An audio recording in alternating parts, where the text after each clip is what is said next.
I'm too old for this shit. Lethal Weapon wasn't just another 80s buddy cop movie.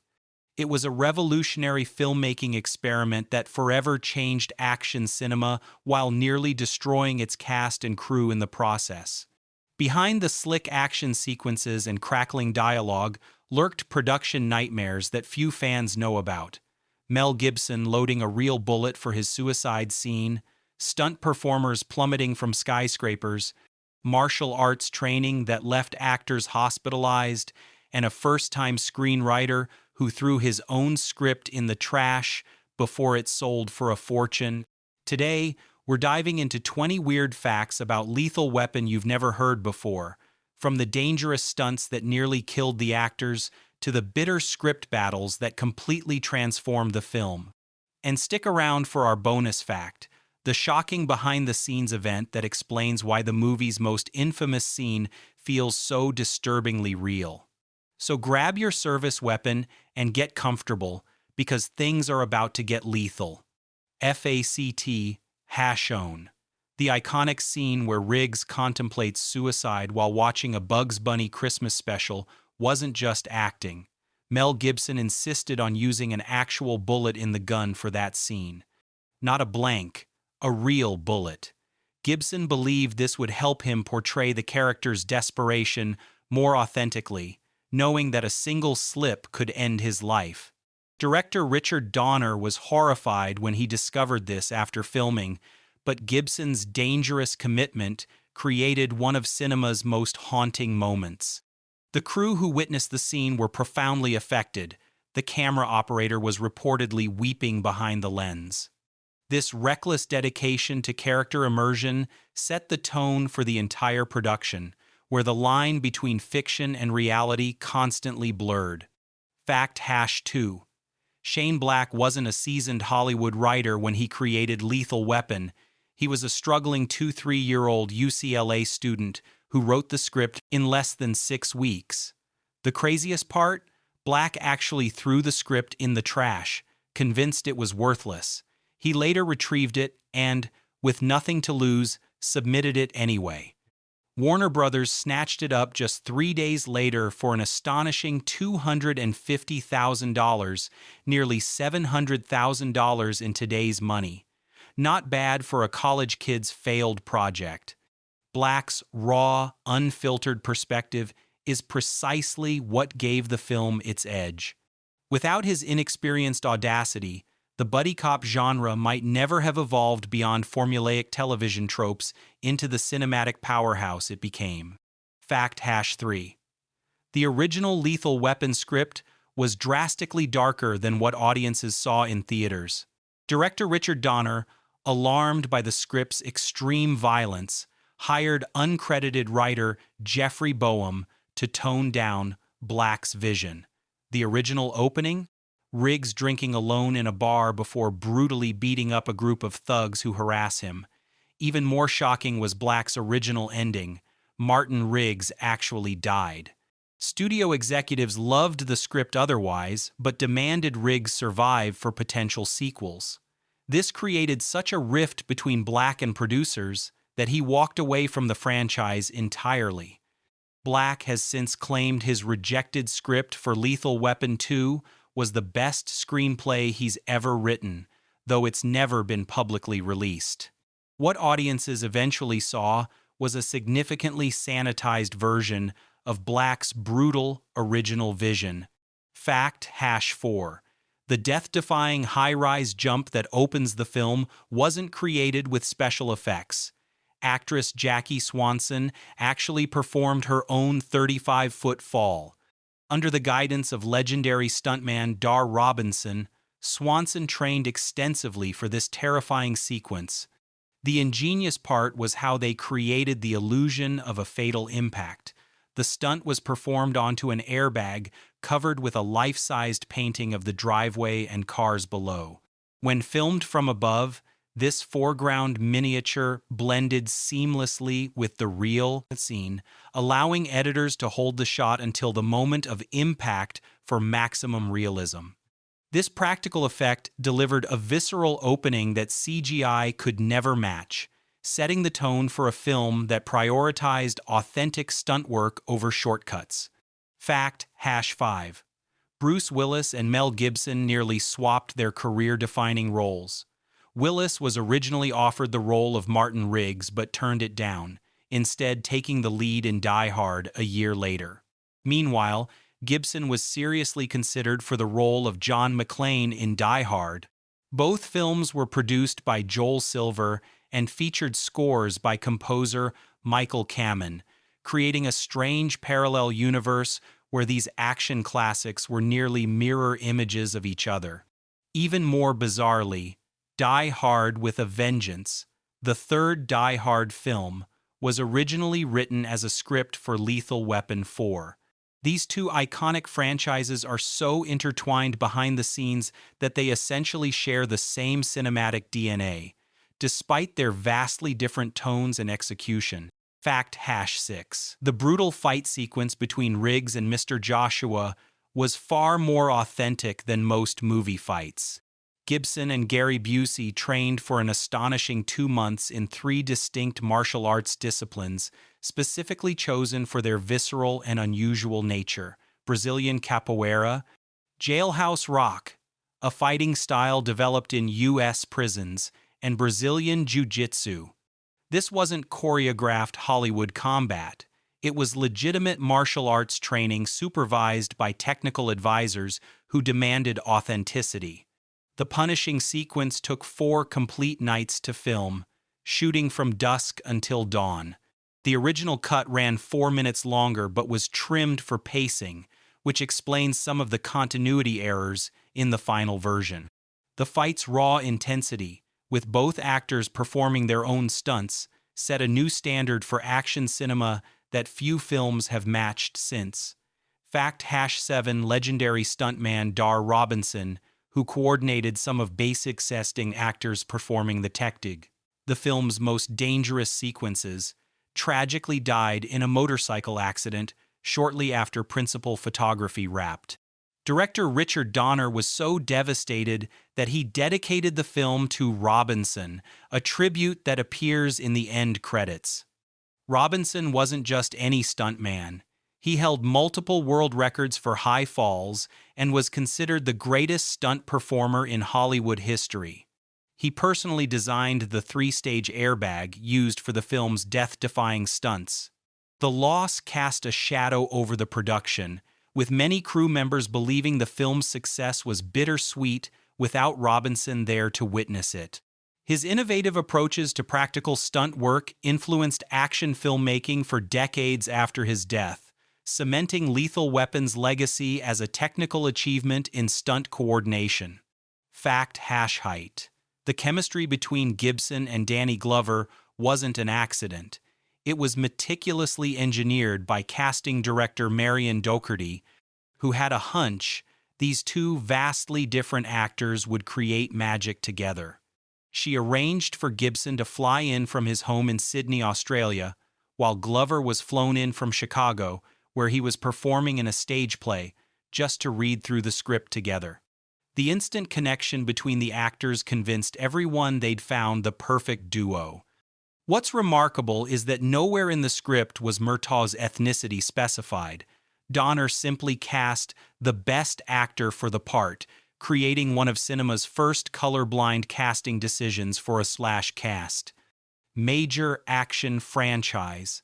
This decision unwittingly revolutionized Hollywood's approach to diverse casting in action films.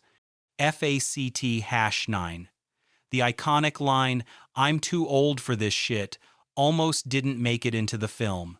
Studio executives worried the phrase was too profane for mainstream audiences and pushed to have it removed. Donner and Glover fought to keep it, arguing the line perfectly captured Murtaugh's character. Their persistence paid off. The phrase became so popular that it appeared in all 4 films, evolving into a cultural touchstone that transcended the franchise. What began as a throwaway line became Murtaugh's defining characteristic and one of the most quoted movie phrases of all time. The struggle to preserve this single line of dialogue reflects the larger battle between commercial expectations and authentic character development that defined the production, with Donner consistently fighting to preserve the film's edge. Fact: Hajan a 0. The iconic Christmas setting of Lethal Weapon wasn't just a festive backdrop, it served a deliberate narrative purpose that Shane Black would later incorporate into many of his films. Black strategically chose Christmas to heighten the emotional isolation Riggs feels, while others celebrate family togetherness.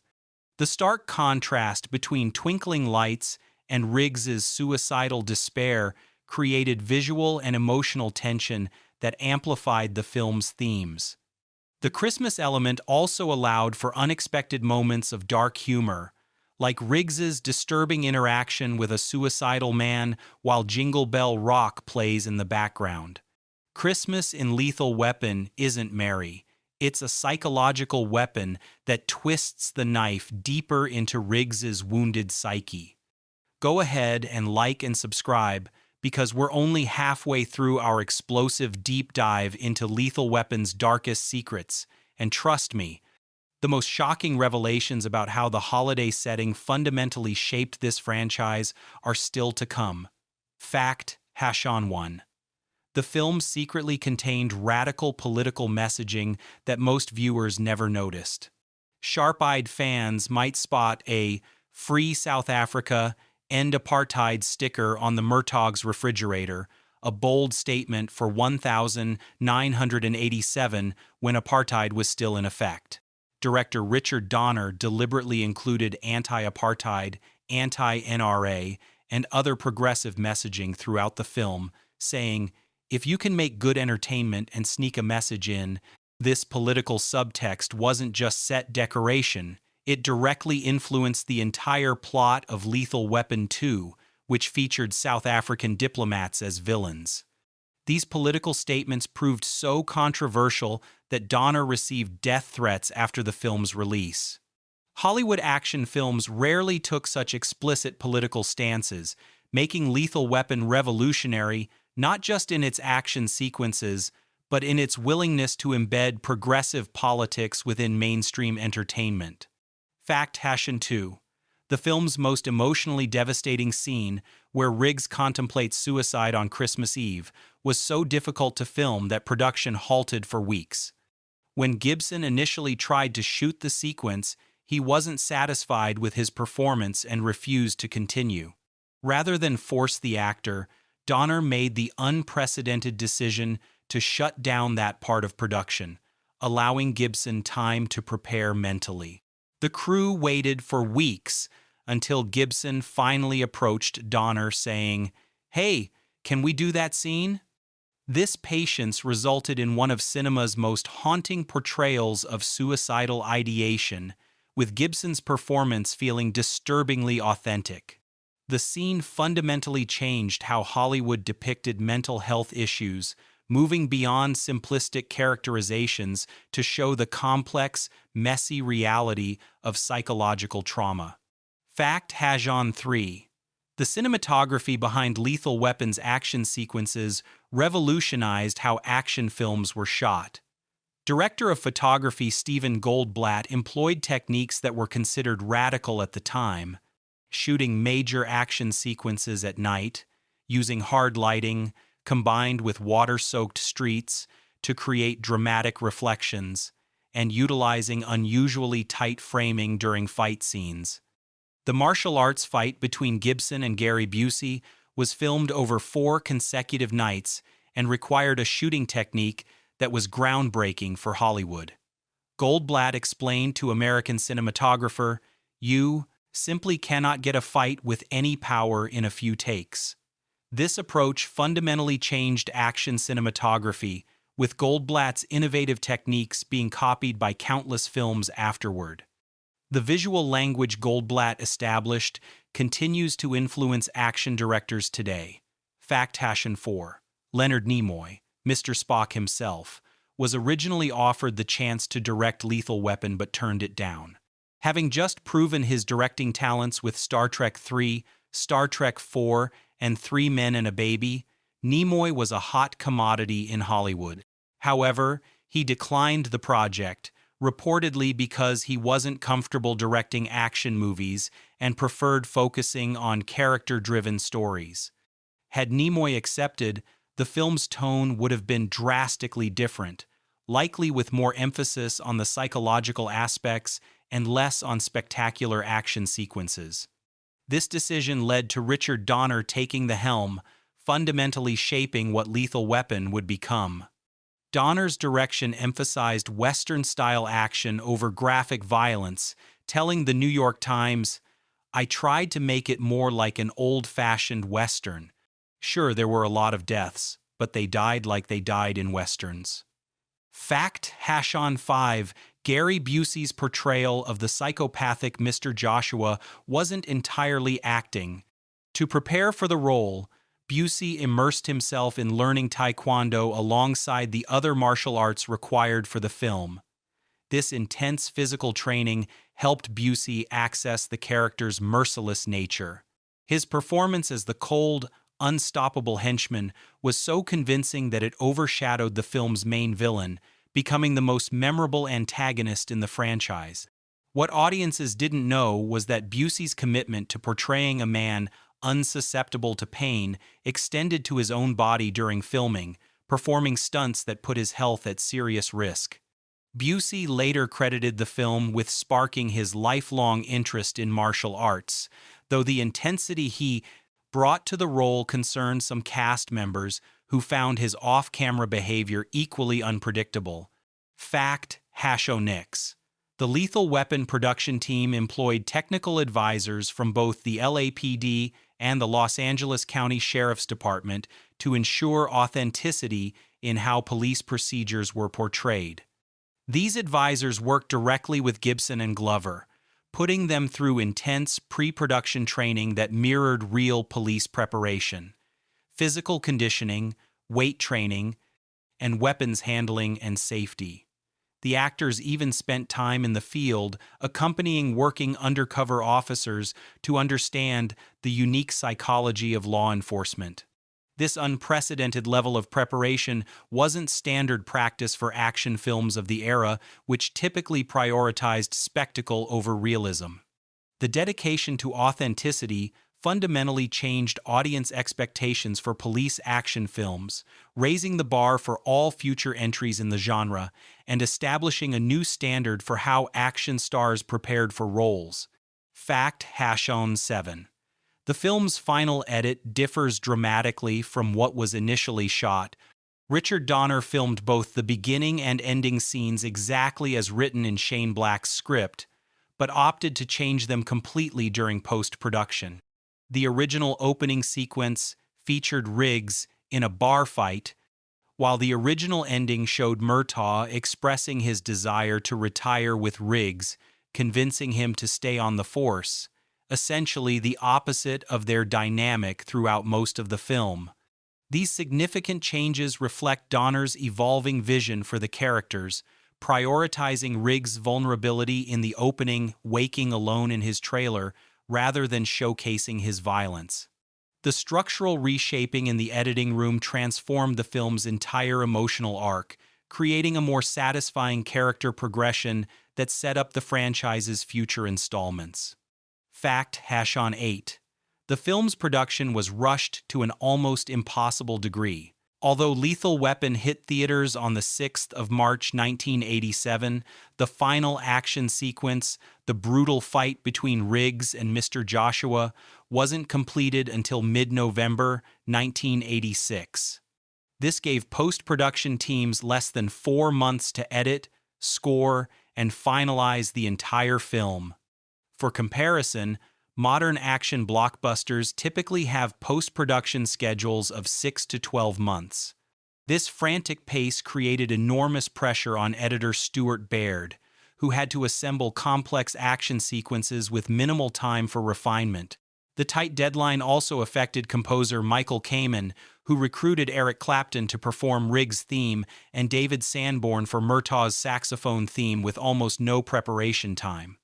Despite these constraints, or perhaps because of the energy they created, the film's technical elements emerged as some of its strongest features. Fact: H9 Lethal Weapon's box office success came against overwhelming odds. Released during a crowded spring movie season, it competed directly with Platoon, which was still going strong in its 12th week, and A Nightmare on Elm Street 3. Despite these formidable competitors, Lethal Weapon claimed the H9 box office position for 3 consecutive weeks, an almost unheard-of achievement for an rated action film. Even more impressively, its second weekend gross actually increased by 4% when most films see a significant drop-off. The film remained in the top 10 for an astonishing 13 weeks, eventually grossing $120.2 million worldwide against its modest $15 million budget. This extraordinary performance transformed how studios viewed rated action films, proving they could deliver sustained box office performance rather than just opening weekend spikes. The financial model established by Lethal Weapon directly influenced studio investment in adult-oriented action franchises for decades afterward. Fact: #20.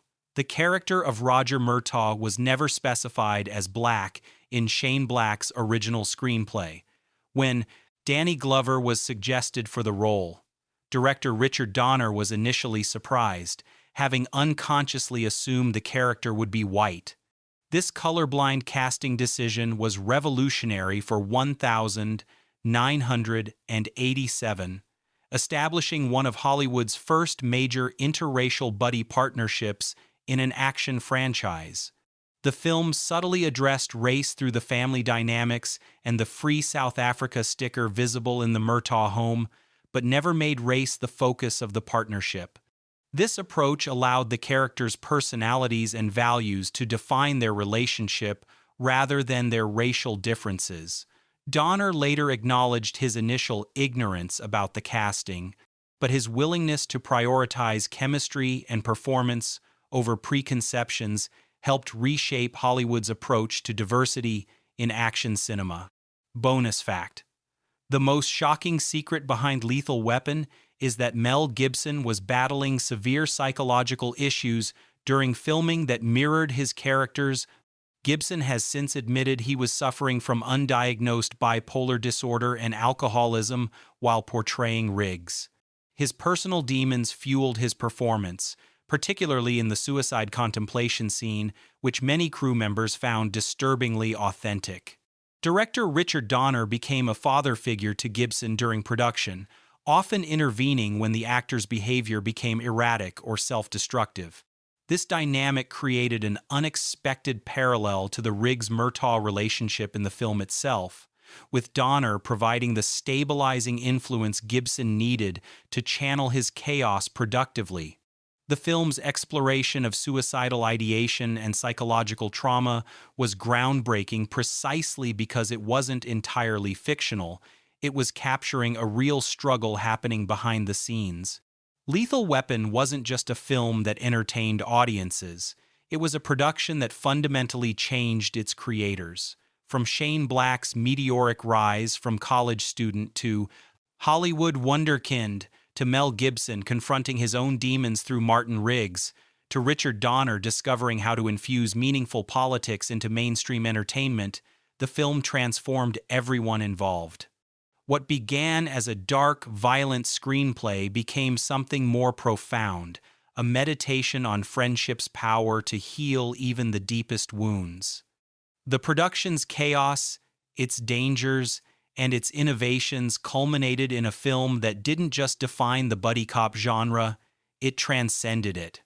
So the next time you watch Riggs and Murtaugh tear through the streets of Los Angeles, remember, behind every explosive moment lies a story even more incredible than what made it to the screen.